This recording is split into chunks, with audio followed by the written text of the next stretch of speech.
The last 2 months, we were talking about pride versus humility.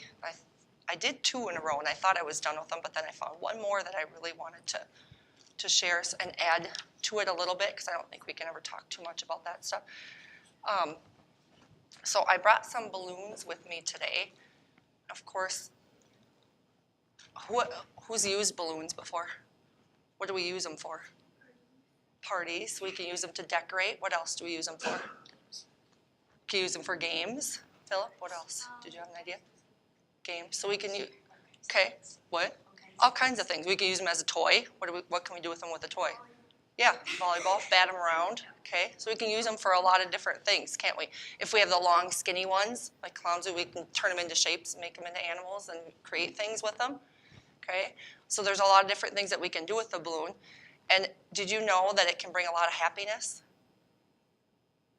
When you're at a party, you come in, there's lots of balloons sometimes, especially for a little kid. But did you also know it can bring sadness? Why would a balloon bring sadness? Then, yeah, when it pops. Have you ever seen a little kid cry when their balloon pops and how upset they get? Or think of when they're holding helium balloons and they accidentally let it go outside and you can't get it back. Okay, so it can bring happiness and it can bring sadness, okay? Well, sometimes we can also be like a balloon, okay?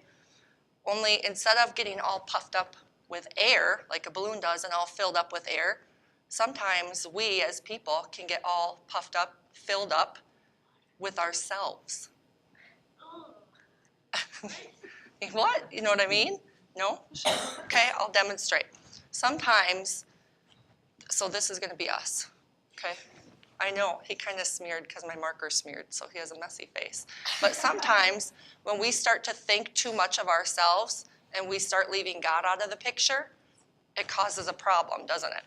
Sometimes we get a little too puffed up with ourselves.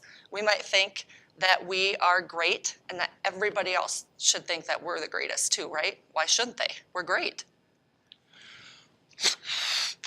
Okay? Sometimes we might think we're the best looking thing that walked the earth. Maybe we have the coolest shoes in our class. Nobody has cooler shoes than us, right?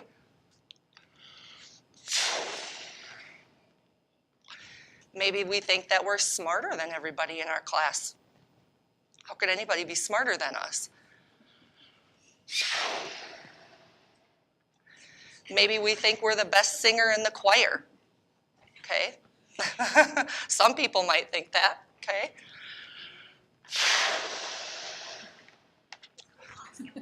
Okay? Maybe we think that we're the best athlete. There's nobody that can beat us. There's nobody better than us at sports.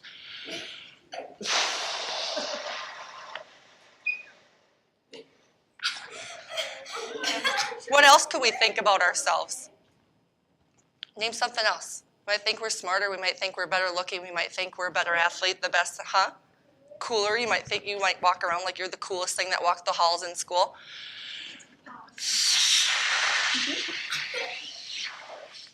Okay? Well, Jesus warns us about this, okay? Is there much room left in here? No. I blew all that air in. I gave you all examples. I blew all that air in, but we pretended that it was ourselves, okay?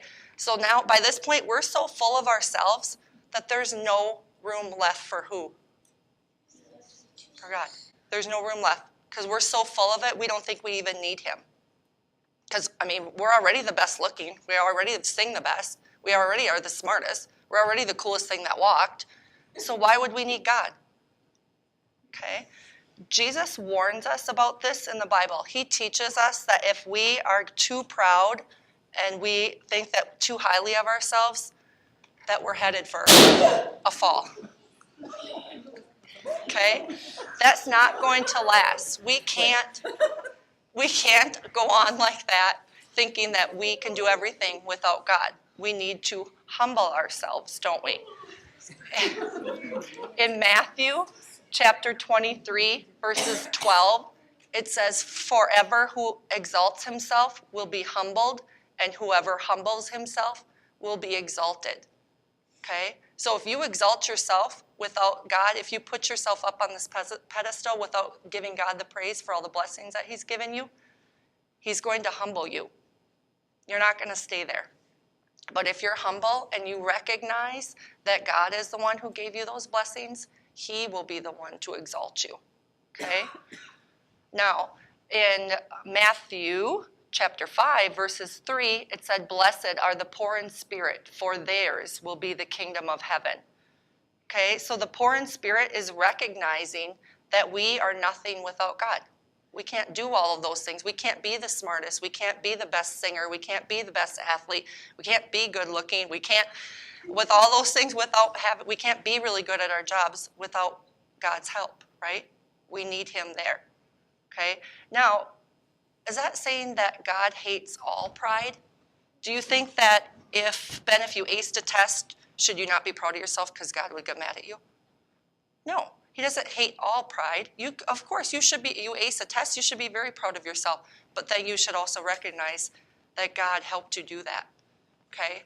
That we're blessed with smarts from him, okay? We didn't do that on our own. There's a difference between the self-seeking pride and recognizing that we need God and that we need to thank him for that. Okay, so I brought you guys all a balloon today. Do not blow them up in church. Pastor Viv will not like that. Just hold on to it. And help it be a reminder. When you guys see balloons from now on, remind yourself that we can't get so puffed up and so filled up with ourselves that we don't have any room left for God. Okay? And then as you go back to your seats, we're going to close with there's a video. If any of you watched the CMA Awards earlier this spring in May, maybe some of the adults did, Lauren Daigle and Reba McEntire sang a song called Back to God.